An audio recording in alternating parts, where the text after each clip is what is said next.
सर्वमंगल मांगल्ये शिवे सर्वार्थ साधिके शरण्ये त्र्यंबके गौरी नारायणी नमोस्तुते। माता रानी की कृपा दृष्टि आप सबके ऊपर बनी रहे तो बोलिए नमो नारायण। साल में कुल 4 नवरात्र पड़ती है, जिसमें से 2 गुप्त नवरात्रि होती हैं और 2 शारदीय। चैत्र नवरात्रि होती है जो प्रत्यक्ष होती है, और शारदीय ये भी प्रत्यक्ष होती है। गुप्त नवरात्रों में तंत्र साधना की पूजा होती है जो शुभ माना जाता है, और वहीं चैत्र और शारदीय में गृहस्थ लोग रखते हैं। तो चैत्र मास के शुक्ल पक्ष की प्रतिपदा तिथि से नवरात्रि आरंभ होती है। देश भर में नवरात्र का बहुत ज़्यादा ही धूमधाम मनाया जाता है, और चैत्र नवरात्रि में माता रानी की पूजा करना बहुत ही ज़्यादा शुभ फल देता है। चैत्र मास की प्रतिपदा तिथि 8 अप्रैल 2024 को रात 11:50 से शुरू हो रही है, और 9 अप्रैल को रात 8:30 पर समाप्त हो रही है। तो इसलिए चैत्र नवरात्र 9 अप्रैल को मनाई जाएगी, जो 18 अप्रैल को समाप्त हो जाएगी। 9 अप्रैल को इसलिए मनाया जाएगा क्योंकि उदया तिथि के अनुसार देखते हुए नवरात्र का स्टार्टिंग माना जाएगा, और उसी दिन कलश स्थापना भी किया जाएगा। घट स्थापना की मुहूर्त है 9 अप्रैल को सुबह 6:11 से 10:23 तक, और अभिजीत मुहूर्त है दूसरी 9 मार्च को दोपहर 12:03 से 12:54 तक। इतनी देर है अभिजीत मुहूर्त, इसमें भी आप घट स्थापना कर सकते हैं। माता रानी की 9 दिनों तक 9 रूपों की जो पूजा होती है उनके बारे में हम बताने जा रहे हैं। उनका नाम पहले का है शैलपुत्री। उस दिन घट स्थापना किया जाता है, सुबह सुबह घट स्थापना बना है, उसके बाद अभिजीत मुहूर्त में आप कर सकते हैं। माँ ब्रह्मचारिणी का दूसरा दिन जो 10 अप्रैल को इनकी पूजा की जाएगी, और इनको भोग में आप लोग मिश्री चीनी कुछ भी चढ़ा सकते हैं। इनकी पूजा करने से वैराग्यपना प्राप्त होती है, जैसे कि भक्ति की भावनाएं ज़्यादा जागृत हो जाती है। तीसरा चैत्र नवरात्रि है, माता रानी माँ चंद्रघंटा की पूजा करा जाता है। इस दिन माता की पूजा करने से शक्ति प्रदान होती है। इस दिन आप लोग माता रानी को सफ़ेद चीज़ दूध में आप चांदी का सिक्का डाल दीजिएगा, उसके बाद चांदी का सिक्का उठाकर आप अपने तिजोरी में रख लीजिएगा, और दूध आप प्रसाद के रूप में वितरित कर लीजिएगा। चौथा दिन है माता कुष्मांडा की, जो 12 अप्रैल को इनकी पूजा की जाएगी। इनके पूजा में आप वो मालपुआ या तो बीज वाली सब्जी चढ़ाई जाती है, और हरा रंग माता रानी को प्रिय है। इनके पूजा में आप लोग इलायची भी जरूर चढ़ा दीजिएगा। 5वां नवरात्रि है 13 अप्रैल को शनिवार के दिन माता स्कंद की।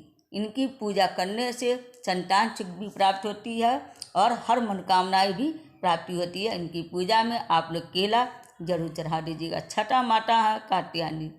इनकी पूजा करने से जिन लड़कियों की विवाह में देर हो रही है, या तो वैवाहिक संबंध जो खराब चलते हैं, ये सारे कष्ट से निजात मिलता है माता कात्यायनी की पूजा करने से। 7वां है नवरात्रि सोमवार को 15 अप्रैल को माँ कालरात्रि की पूजा। इनकी पूजा करने से दुश्मन खत्म होते हैं और शक्ति प्राप्त होती है। माता की पूजा करने से इनको भोग में गुड़ या गुड़ से बने सामान चढ़ाया जाता है। 8वां दिन नवरात्र है 16 अप्रैल को माता गौरी की पूजा। ये दुर्गा की का महाअष्टमी पूजा इस दिन किया जाता है। बहुत लोग कन्याएं को भोग भी लगाते हैं, पूरी हलवा चना चढ़ाकर प्रसाद के रूप में खिलाते हैं। 9वां दिन माता सिद्धिदात्री की पूजा की जाती है। इनकी पूजा करने से सिद्धि प्राप्त हो जाती है। पूजा पाठ जो भी व्यक्ति करता है इनका मन से, उनको सिद्धि प्राप्त हो जाती है। और माता को भोग में हलवा पूरी बहुत लोग 9वें दिन भी कन्या खिलाते हैं।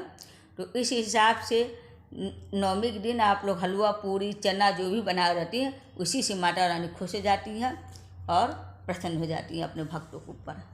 10वें दिन नवरात्र में 18 अप्रैल गुरुवार के दिन माता दुर्गा की विसर्जन होगी, और उनकी पूजा उसी दिन से बाद से मतलब समाप्त हो जाएगा, और पारण करने वाले लोग पारण भी कर लेंगे। इन 9 रूपों की माता की पूजा 9 दिन चैत्र नवरात्र में होती है।